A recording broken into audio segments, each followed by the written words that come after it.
ಸ್ನೇಹಿತರೆ, ಇಡೀ ಜಗತ್ತನ್ನೇ ಬೆಚ್ಚಿ ಬೀಳಿಸುವ ಸುದ್ದಿಯೊಂದು ಇಲ್ಲಿದೆ. ಭಾರತವು ಅಮೆರಿಕವನ್ನ ಕದಲಿಸಿ ಜಾಗತಿಕ ತೈಲ ಮಾರುಕಟ್ಟೆಯಲ್ಲಿ ಭೂಕಂಪವನ್ನೇ ಉಂಟು ಮಾಡುವಂತಹ ನಿರ್ಧಾರವೊಂದು ತೆಗೆದುಕೊಂಡಿದೆ. ಹೌದು, ಭಾರತವು ಅಮೆರಿಕದಿಂದ ಕಚ್ಚಾ ತೈಲದ ಆಮದನ್ನ ಸಂಪೂರ್ಣವಾಗಿ ನಿಲ್ಲಿಸಿದೆ. ಇದು ಯಾವುದೇ ಸಣ್ಣ ಕ್ರಮವಲ್ಲ, ಬದಲಿಗೆ ಇದು ಭಾರತದ ಮಾಸ್ಟರ್ ಸ್ಟ್ರೋಕ್ ಆಗಿದ್ದು ವಾಷಿಂಗ್ಟನ್ ನಿಂದ ವಾಲ್ ಸ್ಟ್ರೀಟ್ ನವರೆಗೆ ಗಾಬರಿಯನ್ನು ಉಂಟು ಮಾಡಿದೆ. ವಿಷಯವು ಆರಂಭವಾಯಿತು. ಅಮೆರಿಕವು ಭಾರತದ ಮೇಲೆ ರಷ್ಯಾದಿಂದ ಅಗ್ಗದ ತೈಲವನ್ನ ಖರೀದಿಸಬಾರದು ಅಂತ ಒತ್ತಡ ಹೇರಲು ಪ್ರಾರಂಭಿಸಿತು. ಅದಕ್ಕಾಗಿ ಅಮೆರಿಕದ ಅಧ್ಯಕ್ಷ ಡೊನಾಲ್ಡ್ ಟ್ರಂಪ್ ಅವರು ಭಾರತದ ಮೇಲೆ 25% ಹೆಚ್ಚುವರಿ ಸುಂಕವನ್ನ ವಿಧಿಸಿದ್ರು. ನಂತರ ಅದನ್ನ 50%ಗೆ ಏರಿಸಿದ್ರು. ಉದ್ದೇಶ ಸ್ಪಷ್ಟವಾಗಿತ್ತು, ಭಾರತವು ರಷ್ಯಾದಿಂದ ತೈಲ ಖರೀದಿಸೋದನ್ನ ತಡೆಯುವುದು. ಟ್ರಂಪ್ ಸಾಮಾಜಿಕ ಜಾಲತಾಣದಲ್ಲಿ ಭಾರತವನ್ನ ಗುರಿಯಾಗಿಸಿಕೊಂಡು ಭಾರತವು ರಷ್ಯಾದಿಂದ ದೊಡ್ಡ ಪ್ರಮಾಣದ ತೈಲ ಖರೀದಿದಾರ ಎಂದು ಹೇಳಿದ್ರು ಮತ್ತು ಇದರಿಂದ ರಷ್ಯಾ ಯುಕ್ರೇನ್ನ ಯುದ್ಧಕ್ಕೆ ಭಾರತ ದೇಶದಿಂದ ಬೆಂಬಲ ಸಿಗ್ತಾ ಇದೆ ಎಂದು ದೂಷಿಸಿದ್ರು.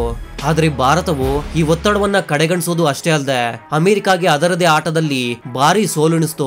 ಈಗ ಇಡೀ ಜಗತ್ತು ಭಾರತದ ಈ ಕಾರ್ಯತಂತ್ರವನ್ನು ಶ್ಲಾಘಿಸ್ತಾ ಇದೆ. ಭಾರತವು ಸ್ಪಷ್ಟವಾಗಿ ಹೇಳಿದೆ, ಇನ್ನು ಮುಂದೆ ಅಮೆರಿಕಾದಿಂದ ಒಂದು ಹನಿ ತೈಲವನ್ನ ಕೂಡ ಖರೀದಿಸೋದಿಲ್ಲ. ಸುದ್ದಿ ಪ್ರಕಾರ ಭಾರತವು ಅಮೆರಿಕಾದಿಂದ ಬಂದ ತೈಲದ ಹಡಗುಗಳನ್ನ ಬಂದರಿನಲ್ಲಿ ಇಳಿಯಲು ಅನುಮತಿಯನ್ನ ಕೊಡದೆ ವಾಪಸ್ ಕಳಿಸಲಾಯಿತು.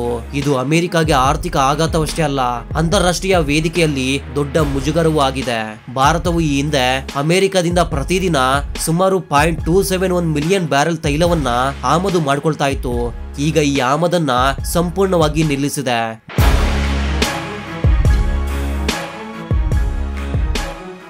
ಭಾರತವು ವಿಶ್ವದ 3ನೇ ಅತಿದೊಡ್ಡ ತೈಲ ಆಮದುದಾರ ದೇಶವಾಗಿದ್ದು ತನ್ನ 85% ತೈಲದ ಅಗತ್ಯವನ್ನ ಆಮದಿನಿಂದ ಪೂರೈಸಿಕೊಳ್ಳುತ್ತೆ. ಆದ್ದರಿಂದ ಭಾರತವು ಅಮೆರಿಕದ ತೈಲವನ್ನ ತಿರಸ್ಕರಿಸಿ ಯಾರ ಮೇಲೆ ಭರವಸೆಯನ್ನ ಇಟ್ಟಿದೆ ಎಂಬ ಪ್ರಶ್ನೆ ಇಲ್ಲಿ ದೊಡ್ಡದಾಗಿ ಉದ್ಭವಿಸುತ್ತೆ. ಅದಕ್ಕೆ ಉತ್ತರವೇ ರಷ್ಯಾ ಯುಕ್ರೇನ್ ಯುದ್ಧದ ನಂತರ ಪಾಶ್ಚಿಮಾತ್ಯ ದೇಶಗಳು ರಷ್ಯಾದ ಮೇಲೆ ತೈಲ ರಫ್ತಿಗೆ ನಿಷೇಧವನ್ನ ವಿಧಿಸಿದಾಗ ರಷ್ಯಾವು ಭಾರತಕ್ಕೆ ಅಗ್ಗದ ದರದಲ್ಲಿ ತೈಲವನ್ನ ನೀಡಿತು. ಈ ಹಿಂದೆ ಭಾರತವು ರಷ್ಯಾದಿಂದ ಕೇವಲ 0.2% ತೈಲವನ್ನ ಆಮದು ಮಾಡಿಕೊಳ್ತಾ ಇತ್ತು. ಆದ್ರೆ ಈಗ ಆ ಅಂಕಿಅಂಶ 35ರಿಂದ 40%ಗೆ ಏರಿಕೆಯಾಗಿದೆ. ಜೂನ್ 2025ರಲ್ಲಿ ಭಾರತವು ರಷ್ಯಾದಿಂದ ಪ್ರತಿದಿನ 28,000 ಬ್ಯಾರೆಲ್ ತೈಲವನ್ನ ಆಮದು ಮಾಡಿಕೊಳ್ತಾ ಇದೆ. ಇದು ಕಳೆದ ವರ್ಷಕ್ಕಿಂತ ದಾಖಲೆಯ ಮಟ್ಟದಲ್ಲಿದೆ. ರಷ್ಯಾವು ಭಾರತಕ್ಕೆ ಅಗ್ಗದ ತೈಲವನ್ನ ಮಾತ್ರವಲ್ಲ, ಭವಿಷ್ಯದಲ್ಲಿ ಇನ್ನಷ್ಟು ಪೂರೈಕೆಯ ಭರವಸೆಯೂ ನೀಡಿದೆ. ಇದಲ್ಲದೆ ರಷ್ಯಾವು ತೈಲ ಪೂರೈಕೆಯನ್ನ ಅರುಣಾಚಲ ಪ್ರದೇಶದ ಮೂಲಕ ಚೀನಾದ ದಾರಿಯಾಗಿ ಭಾರತಕ್ಕೆ ತಲುಪಿಸುವ ಒಂದು ಹೊಸ ಮಾರ್ಗವನ್ನ ಸೂಚಿಸಿದೆ. ಇದನ್ನ ಕೇಳಿ ಅಮೆರಿಕಾಗೆ ಬೆವರು ಇಳಿತಾ ಇದೆ. ಇದೆಲ್ಲವೂ ಟ್ರಂಪ್ ಮತ್ತು ರಷ್ಯಾದ ಅಧ್ಯಕ್ಷ ವ್ಲಾದಿಮಿರ್ ಪುತಿನ್ ನ ನಡುವೆ ಅಲಸ್ಕಾದಲ್ಲಿ ನಡೆದ ಮಾತುಕತೆಯಲ್ಲಿ ಬಯಲಾಯಿತು. ಈ ಮಾತುಕತೆಯಲ್ಲಿ ಯುಕ್ರೇನ್ ನ ಯುದ್ಧದಿಂದ ತೈಲ ವ್ಯಾಪಾರದವರೆಗೆ ಹಲವು ವಿಷಯಗಳ ಬಗ್ಗೆ ಚರ್ಚೆ ಮಾಡಲಾಯಿತು. ಆದ್ರೆ ಇದರಲ್ಲಿ ಭಾರತವೆಂಬ 3ನೇ ಪಾತ್ರವೂ ಇತ್ತು, ಆದ್ರೆ ಅದು ಗೋಚರವಾಗಿರ್ಲಿಲ್ಲ. ರಷ್ಯಾವು ಭಾರತಕ್ಕೆ ತೈಲವನ್ನ ಪೂರೈಕೆ ಮಾಡೋದ್ರಲ್ಲಿ ಯಾವುದೇ ಕೊರತೆಯಾಗದಂತೆ ನೋಡಿಕೊಳ್ಳುವುದಾಗಿ ಸ್ಪಷ್ಟಪಡಿಸಿತು.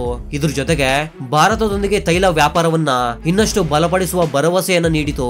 ಭಾರತವು ಈ ಅವಕಾಶವನ್ನ ಕೈಚೆಲ್ಲದೆ ಅಮೆರಿಕದಿಂದ ತೈಲ ತೆಗೆದುಕೊಳ್ಳದಿರುವ ನಿರ್ಧಾರವನ್ನ ತಕ್ಷಣವೇ ತೆಗೆದುಕೊಂಡಿತು. ಭಾರತವು ಅಮೆರಿಕದ ತೈಲದ ಮೇಲೆ 250% ಭಾರಿ ಸುಂಕವನ್ನ ವಿಧಿಸಿತು. ಇದರಿಂದ ಅಮೆರಿಕದ ತೈಲವು ಭಾರತಕ್ಕೆ ಇನ್ನು ಯಾವುದೇ ಉಪಯೋಗಕ್ಕೆ ಬಾರದಂತಾಯ್ತು. ಭಾರತದ ಈ ನಿರ್ಧಾರವು ಅಮೆರಿಕದ ಆರ್ಥಿಕತೆಗೆ ಭಾರಿ ಆಘಾತವನ್ನ ಉಂಟು ಮಾಡಿದೆ. ಭಾರತದಂತಹ ದೊಡ್ಡ ಮಾರುಕಟ್ಟೆಯು ಅಮೆರಿಕದ ತೈಲವನ್ನ ತಿರಸ್ಕರಿಸಿದಾಗ ಅಲ್ಲಿನ ತೈಲ ಕಂಪನಿಗಳಲ್ಲಿ ಗಾಬರಿ ಉಂಟಾಯಿತು. ವಾಲ್ ಸ್ಟ್ರೀಟ್ ನ ಷೇರು ಮಾರುಕಟ್ಟೆಯಲ್ಲಿ ಗೊಂದಲ ಉಂಟಾಯಿತು ಮತ್ತು ಕೆಲವು ತಜ್ಞರ ಅಂದಾಜಿನ ಪ್ರಕಾರ ಭಾರತದ ಈ ಕ್ರಮದಿಂದ ಅಮೆರಿಕಾಗೆ $100 ನಷ್ಟವಾಗಲಿದೆ. ಇದರ ಜೊತೆಗೆ ಭಾರತವು ಕೇವಲ ತೈಲವನ್ನಷ್ಟೇ ಅಲ್ಲ, ಅಮೆರಿಕದಿಂದ ಆಮದಾಗುವ ಇತರ ವಸ್ತುಗಳಾದ ಕ್ಯಾಲಿಫೋರ್ನಿಯಾದ ಬಾದಾಮಿಯ ಮೇಲೂ ನಿಷೇಧವನ್ನ ವಿಧಿಸಲು ತಯಾರಿಯನ್ನ ಆರಂಭಿಸಿದೆ. ಮುಂದಿನ ಕೆಲವು ವರ್ಷಗಳಲ್ಲಿ ಅಮೆರಿಕದ ಮೇಲಿನ ಆಮದು ಮತ್ತು ರಫ್ತು ಅವಲಂಬನೆಯನ್ನ 10ರಿಂದ 20% ನಷ್ಟು ಕಡಿಮೆ ಮಾಡುವುದನ್ನ ಭಾರತ ಗುರಿಯಾಗಿಸಿಕೊಂಡಿದೆ. ಈಗ ಪ್ರಶ್ನೆ ಏನಂದ್ರೆ, ಭಾರತವು ತನ್ನ ತೈಲದ ಅಗತ್ಯವನ್ನ ಹೇಗೆ ಪೂರೈಸಿಕೊಳ್ಳುತ್ತೆ? ಭಾರತವು ಈಗಾಗಲೇ ಇದಕ್ಕೆ ಕಾರ್ಯತಂತ್ರವನ್ನ ಸಿದ್ಧಪಡಿಸಿದೆ. ರಷ್ಯಾ ದೇಶವು ಈಗ ಭಾರತದ ಅತಿದೊಡ್ಡ ತೈಲ ಪೂರೈಕೆದಾರನಾಗಿದ್ದು ಭಾರತದ 50% ತೈಲದ ಅಗತ್ಯವನ್ನ ರಷ್ಯಾ ಪೂರೈಸಲಿದೆ. ಉಳಿದ 50% ಪೂರೈಕೆಗಾಗಿ ಭಾರತವು ಇರಾನ್, ಇರಾಕ್ ಮತ್ತು ಆಫ್ರಿಕಾದ ದೇಶಗಳಾದ ತಾಂಜಾನಿಯಾದಂತಹ ದೇಶಗಳತ್ತ ಮುಖ ಮಾಡಲು ಶುರು ಮಾಡಿಕೊಂಡಿದೆ.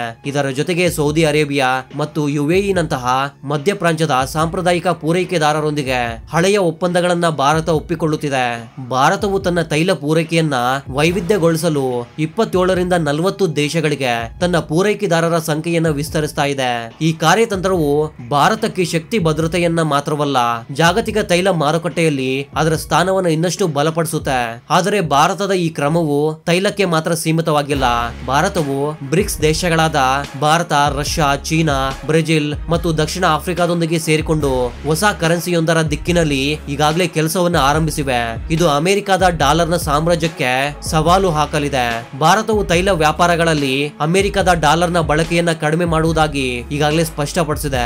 ಬದಲಿಗೆ ಭಾರತೀಯ ರೂಪಾಯಿ ಅಥವಾ ಬ್ರಿಕ್ಸ್ನ ಹೊಸ ಕರೆನ್ಸಿಯಲ್ಲಿ ವ್ಯಾಪಾರವನ್ನ ಉತ್ತೇಜಿಸಲಿದೆ. ರಷ್ಯಾ, ಚೀನಾ ಮತ್ತು ಕೆಲವು ಯುರೋಪಿಯನ್ ಹಾಗೂ ಆಫ್ರಿಕನ್ ದೇಶಗಳು ಕೂಡ ಈ ಹೊಸ ಕರೆನ್ಸಿಯನ್ನು ಅಳವಡಿಸಿಕೊಳ್ಳಲು ಸಿದ್ಧವಾಗಿ ಕೂತಿವೆ. ಇದರ ಅರ್ಥ ಅಮೆರಿಕದ ಡಾಲರ್ನ ಜಾಗತಿಕ ಸಾಮ್ರಾಜ್ಯವು ಈಗ ಅಪಾಯದಲ್ಲಿದೆ. ಭಾರತ ಮತ್ತು ರಷ್ಯಾದ ಸ್ನೇಹವು ತೈಲಕ್ಕೆ ಮಾತ್ರ ಸೀಮಿತವಾಗಿಲ್ಲ. ರಷ್ಯಾವು ಭಾರತದ ಅತಿ ದೊಡ್ಡ ಶಸ್ತ್ರಾಸ್ತ್ರ ಪೂರೈಕೆದಾರನಾಗಿದ್ದು, ಎರಡೂ ದೇಶಗಳ ನಡುವೆ ತಂತ್ರಜ್ಞಾನ ವರ್ಗಾವಣೆ ಮತ್ತು ರಾಜತಂತ್ರಕ್ಕೆ ಬೆಂಬಲದ ದೀರ್ಘ ಇತಿಹಾಸವಿದೆ. ರಷ್ಯಾ ಯುಕ್ರೇನ್ ಯುದ್ಧದ ಸಂದರ್ಭದಲ್ಲಿ ಪಾಶ್ಚಿಮಾತ್ಯ ದೇಶಗಳು ರಷ್ಯಾದ ಮೇಲೆ ನಿಷೇಧವನ್ನು ವಿಧಿಸಿದಾಗ ಭಾರತವು ರಷ್ಯಾದ ಬೆಂಬಲವನ್ನ ಬಿಡಲಿಲ್ಲ. ಭಾರತವು ರಷ್ಯಾದಿಂದ ತೈಲ ಆಮದನ್ನು ಹೆಚ್ಚಿಸಲಿದೆ. ಅದನ್ನ ಅಗ್ಗದ ದರದಲ್ಲಿ ಸಂಸ್ಕರಿಸಿ ಯುರೋಪ್ ದೇಶಗಳಿಗೆ ಡೀಸೆಲ್ ಮತ್ತು ಜೆಟ್ ಇಂಧನದಂತಹ ಉತ್ಪನ್ನಗಳನ್ನ ಮಾರಾಟ ಮಾಡಿ ಭಾರಿ ಲಾಭವನ್ನ ಗಳಿಸಿತು. ವಿಶ್ವದ ಅತಿದೊಡ್ಡ ಸಂಸ್ಕರಣಾಗಾರವಾದ ಭಾರತದ ಜಾಮ್ನಗರ ಸಂಸ್ಕರಣಾಗಾರವು ಈ ಸಂದರ್ಭದಲ್ಲಿ ದಾಖಲೆಯ ಲಾಭವನ್ನ ಗಳಿಸಿತು. ಭಾರತವು ಈ ಅವಕಾಶದಲ್ಲಿ ಅಮೆರಿಕ ಮತ್ತು ಯುರೋಪಿಯನ್ ಎರಡು ಮುಖದ ನೀತಿಯನ್ನ ಬಯಲಿಗೆಳಿತು. ಯುಕ್ರೇನ್ ಯುದ್ಧ ಆರಂಭವಾದಾಗ ಜಾಗತಿಕ ತೈಲ ಬೆಲೆಗಳು ಸ್ಥಿರವಾಗಿರಲೆಂದು ಅಮೆರಿಕವು ಭಾರತವನ್ನ ರಷ್ಯಾದಿಂದ ತೈಲವನ್ನ ಖರೀದಿಸಲು ಪ್ರೋತ್ಸಾಹಿಸಿತು. ಆದರೆ ಈಗ ಭಾರತವು ರಷ್ಯಾದಿಂದ ಅಗ್ಗದ ತೈಲವನ್ನ ಖರೀದಿಸ್ತಾ ಇರುವಾಗ ಅಮೆರಿಕವು ಇದನ್ನ ರಷ್ಯಾದ ಯುದ್ಧ ಯಂತ್ರಕ್ಕೆ ಬೆಂಬಲ ನೀಡುತ್ತಿದೆ ಎಂದು ಆರೋಪಿಸ್ತಾ ಇದೆ. ಇದಕ್ಕೆ ಪ್ರತಿಕ್ರಿಯೆಯಾಗಿ ಭಾರತವು ಯುರೋಪ್ ಮತ್ತು ಅಮೆರಿಕವೇ ರಷ್ಯಾದಿಂದ ಗ್ಯಾಸ್ ಮತ್ತು ಇತರ ವಸ್ತುಗಳನ್ನ ಆಮದು ಮಾಡಿಕೊಳ್ತಾ ಇದೆ. ಆಗ ಭಾರತವನ್ನೇಕೆ ಗುರಿಯಾಗಿಸಲಾಗ್ತಾ ಇದೆ ಎಂದು ಅವರನ್ನ ಪ್ರಶ್ನಿಸಿತು.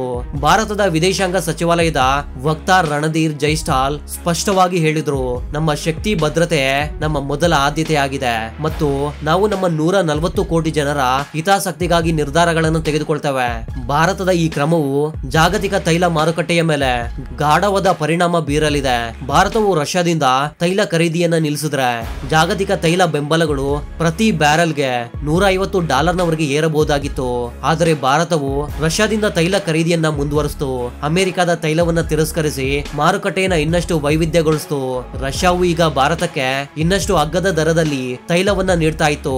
ಇದರಿಂದ ಭಾರತದ ತೈಲ ಆಮದು ವೆಚ್ಚವು 13 ಶತಕೋಟಿ ಡಾಲರ್ಗಳಷ್ಟು ಕಡಿಮೆ ಆಯಿತು. ಮತ್ತೊಂದೆಡೆ ಭಾರತದಿಂದ ಸಂಸ್ಕರಿಸಿದ ಪೆಟ್ರೋಲ್ ಮತ್ತು ಡೀಸೆಲ್ ಅನ್ನು ಆಮದು ಮಾಡಿಕೊಳ್ಳುವ ಯುರೋಪ್ ಈಗ ರಷ್ಯಾದ ತೈಲದಿಂದ ತಯಾರಾದ ಈ ಉತ್ಪನ್ನಗಳ ಮೇಲೆ ನಿಷೇಧವನ್ನ ವಿಧಿಸುವ ಬಗ್ಗೆ ಮಾತಾಡ್ತಾ ಇದೆ.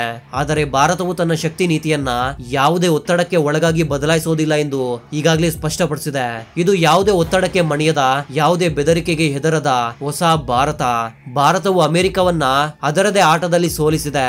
ಈ ಹಿಂದೆ ಅಮೆರಿಕವು ತೈಲ ಮತ್ತು ವ್ಯಾಪಾರದ ವಿಷಯದಲ್ಲಿ ಭಾರತವನ್ನ ಒತ್ತಡಕ್ಕೆ ಒಳಪಡಿಸಿತು. ಆದ್ರೆ ಈಗ ಭಾರತವು ತನ್ನ ನಿರ್ಧಾರಗಳನ್ನ ಸ್ವತಂತ್ರವಾಗಿ ತೆಗೆದುಕೊಳ್ತಾ ಇದೆ. ಭಾರತವು ಅಮೆರಿಕದ ತೈಲವನ್ನ ತಿರಸ್ಕರಿಸಿತು. ಜಾಗತಿಕ ವೇದಿಕೆಯಲ್ಲಿ ತನ್ನ ಶಕ್ತಿಯನ್ನ ಸಾಬೀತುಪಡಿಸಿತು. ರಷ್ಯಾದೊಂದಿಗೆ ಭಾರತದ ಸ್ನೇಹವು ಈಗ ಎಂದಿಗಿಂತಲೂ ಬಲಿಷ್ಠವಾಗಿದೆ ಮತ್ತು ಬ್ರಿಕ್ಸ್ ದೇಶಗಳೊಂದಿಗೆ ಸೇರಿ ಭಾರತವು ಹೊಸ ಆರ್ಥಿಕ ವ್ಯವಸ್ಥೆಯ ಅಡಿಪಾಯವನ್ನ ಹಾಕ್ತಾ ಇದೆ. ಈಗಿನ ಪ್ರಶ್ನೆ ಏನಂದ್ರೆ, ಈ ಘಟನೆಯ ಭವಿಷ್ಯವೇನು? ಅಮೆರಿಕವು ಭಾರತದ ಈ ಕ್ರಮಕ್ಕೆ ಉತ್ತರ ನೀಡಲಿದೆಯೇ? ಜಾಗತಿಕ ತೈಲ ಮಾರುಕಟ್ಟೆಯಲ್ಲಿ ಇನ್ನಷ್ಟು ಗೊಂದಲವಾಗಲಿದೆಯೇ? ಮತ್ತು ಅತಿ ಮುಖ್ಯವಾಗಿ ಭಾರತದ ಈ ಕಾರ್ಯತಂತ್ರವು ಅಮೆರಿಕದ ಡಾಲರ್ನ ಸಾಮ್ರಾಜ್ಯಕ್ಕೆ ಸಂಪೂರ್ಣ ಸವಾಲು ಹಾಕಲಿದೆಯೇ? ಈ ಪ್ರಶ್ನೆಗಳಿಗೆ ಉತ್ತರವನ್ನ ಕಾಲವೇ ನೀಡಲಿದೆ. ಆದ್ರೆ ಒಂದು ಮಾತ್ರ ಸ್ಪಷ್ಟವಾಗಿದೆ, ಭಾರತವು ಈಗ ಯಾರ ಮುಂದೆಯೂ ಬಗ್ಗುವ ದೇಶವಲ್ಲ. ಇದು ತನ್ನ ಹಿತಾಸಕ್ತಿಗಳನ್ನ ಮೊದಲಿಗಿಟ್ಟು ಶಕ್ತಿಯ ಭವಿಷ್ಯವನ್ನ ತನ್ನ ಸ್ನೇಹಿತ ದೇಶಗಳೊಂದಿಗೆ ಸೇರ್ಕೊಂಡು ಹೊಸದಾಗಿ ಬರೆಯುವ ಭಾರತವಾಗಿದೆ. ಸ್ನೇಹಿತರೆ, ಭಾರತದ ಈ ಮಾಸ್ಟರ್ ಸ್ಟ್ರೋಕ್ ಬಗ್ಗೆ ನಿಮ್ಮ ಅಭಿಪ್ರಾಯವೇನು? ಈ ಕ್ರಮವು ಜಾಗತಿಕ ತೈಲ ಮಾರುಕಟ್ಟೆಯನ್ನ ಶಾಶ್ವತವಾಗಿ ಬದಲಾಯಿಸಲಿದೆ ಎಂದು ನೀವೇನಾದ್ರೂ ಭಾವಿಸ್ತಾ ಇದ್ರೆ ನಿಮ್ಮ ಅಭಿಪ್ರಾಯವನ್ನ ತಪ್ಪದೇ ಕಾಮೆಂಟ್ ಬಾಕ್ಸ್ ಅಲ್ಲಿ ತಿಳಿಸಿ. ನಮ್ಮ ಈ ವಿಡಿಯೋ ನಿಮ್ಗೆ ಇಷ್ಟವಾದರೆ ತಪ್ಪದೇ ಒಂದು ಲೈಕ್ ಮಾಡಿ ಹಾಗೂ ನಿಮ್ಮ ಸ್ನೇಹಿತರೊಂದಿಗೆ ಶೇರ್ ಮಾಡಿ ಮತ್ತು ನಮ್ಮ ಚಾನೆಲ್ಗೆ ಸಬ್ಸ್ಕ್ರೈಬ್ ಆಗೋದನ್ನ ಮಾತ್ರ ಮರಿಬೇಡಿ. ಮುಂದಿನ ವಿಡಿಯೋದಲ್ಲಿ ಭೇಟಿಯಾಗೋಣ. ಅಲ್ಲಿವರೆಗೂ ಜೈ ಹಿಂದ್, ಜೈ ಕರ್ನಾಟಕ.